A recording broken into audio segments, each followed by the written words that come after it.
As the famous writer Robert Louis Stevenson once said, all human beings are commingled out of good and evil. This profound statement lays the groundwork for our exploration of the paradox of human nature.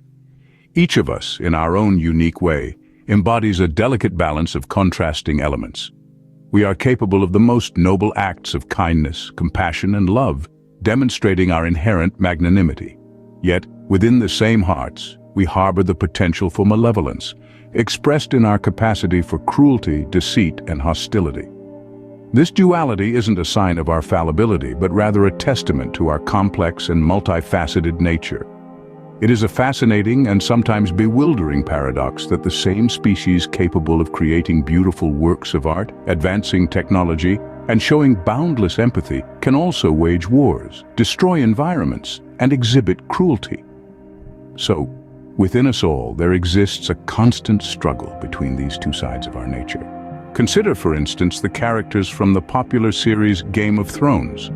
These characters are not two-dimensional black and white figures. Instead, they embody a more realistic portrayal of human nature, filled with the same complexities and contradictions that we all possess. Take Daenerys Targaryen, for example. She begins her journey as a timid, innocent girl, sold into marriage by her power-hungry brother. Over the course of the series, she evolves into a powerful queen, freeing slaves and fighting for justice. But this pursuit of power also unveils a darker side to her character. She becomes ruthless and at times cruel. Her actions raise questions about the nature of power and its effect on the human psyche. Then there's Jaime Lannister, initially presented as an arrogant, heartless knight whose primary concern is his own family's power. His attempt on a young boy's life to protect his secret paints him as a villain. Yet, as the series progresses, we see a different side of Jaime. We witness his bravery, his loyalty, and even his compassion. He becomes a character who can evoke sympathy despite his earlier actions. These characters reveal the duality within us all. They show that people are not simply good or evil, but a mix of both.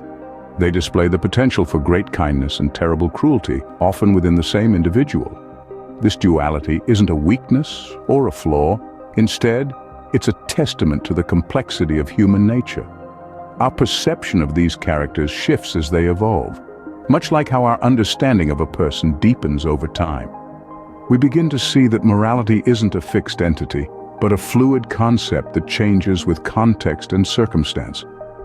This is the beauty of these characters. They are not static, but dynamic, capable of growth and transformation.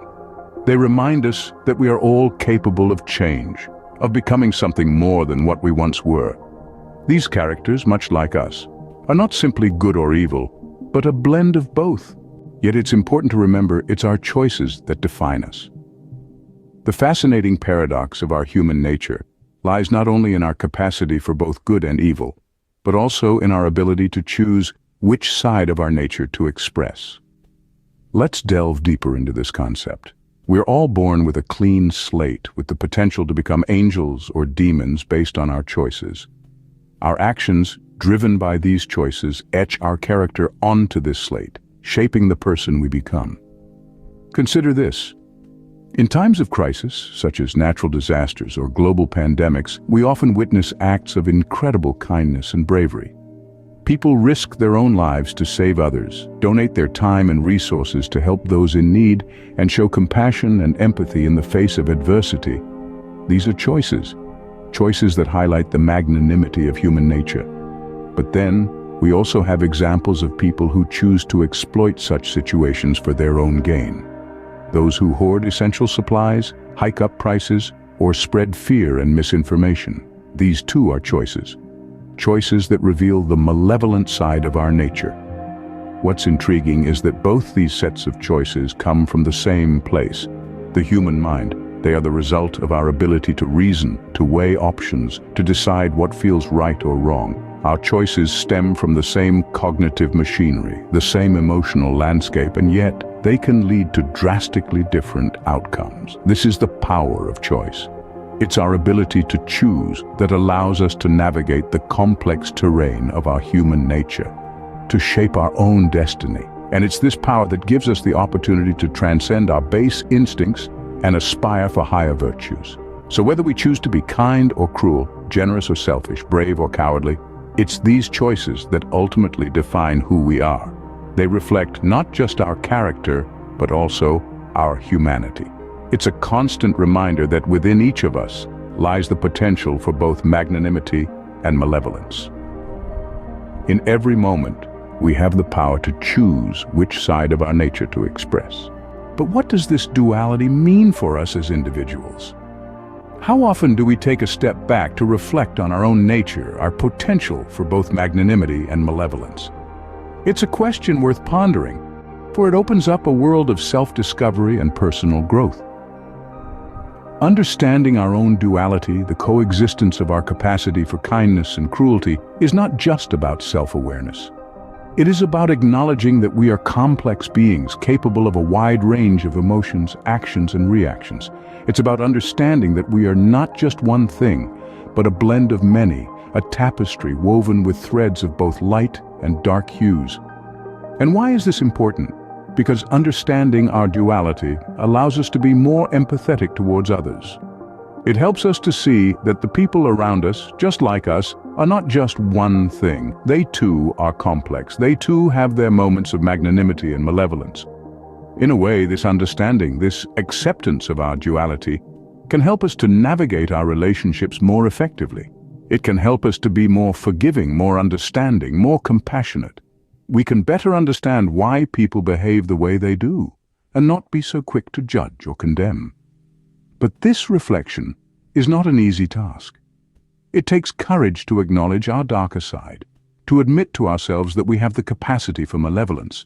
It takes strength to not let that side of us take control, to choose the path of magnanimity instead.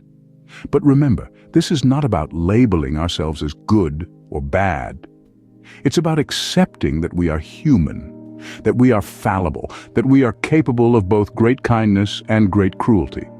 It's about striving to be the best version of ourselves, not despite our duality, but because of it. So let's take a moment to look within, to understand our own duality, to embrace it, and to use it as a tool for personal growth and empathy. Recognizing this duality within ourselves can be the first step towards understanding and accepting others. So how do we reconcile this paradox within us? This is a question that has challenged philosophers, psychologists, and thinkers for generations.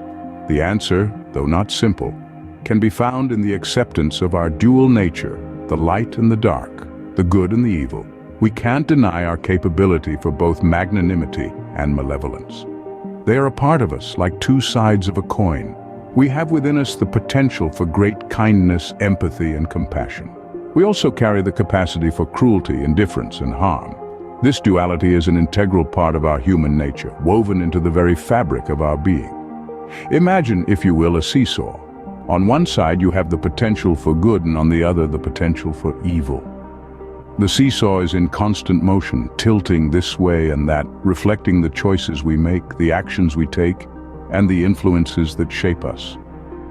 The key to balance is not to eliminate one side or the other, but to understand and manage both.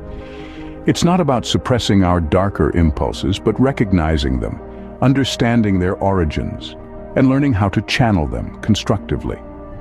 By doing so, we can transform these energies into motivation for growth and self-improvement. On the other hand, it's also not about becoming complacent with our capacity for good. It's about nurturing this potential, fostering our empathy and compassion, and using them as guiding principles in our lives. This balance, this harmony is not static. It's a dynamic equilibrium that requires continuous effort, self-awareness, and introspection. It's a journey of self-discovery, of learning to navigate the complexities of our nature, and of making conscious choices that reflect our values and principles. However, it's important to remember that this balance is not about perfection. We're humans, not saints or demons. We'll make mistakes, we'll falter. We will have moments of weakness where we let our darker impulses get the better of us, and moments of grace where our capacity for good shines bright, and that's okay. The goal is not to achieve perfection, but progress. It's about striving to be better, to learn from our mistakes, to grow from our failures, and to constantly evolve as individuals. It's about embracing our humanity in all its complexity and using our understanding of our dual nature to navigate the world with greater empathy, wisdom, and compassion. In the end, the paradox of our human nature isn't something to be resolved, but to be understood and embraced. It's a journey into the depths of our being, a voyage of self-discovery, and a lifelong endeavor of growth and evolution. As we embrace the full spectrum of our human nature, we can begin to navigate the complexities of our world with greater understanding, compassion, and wisdom.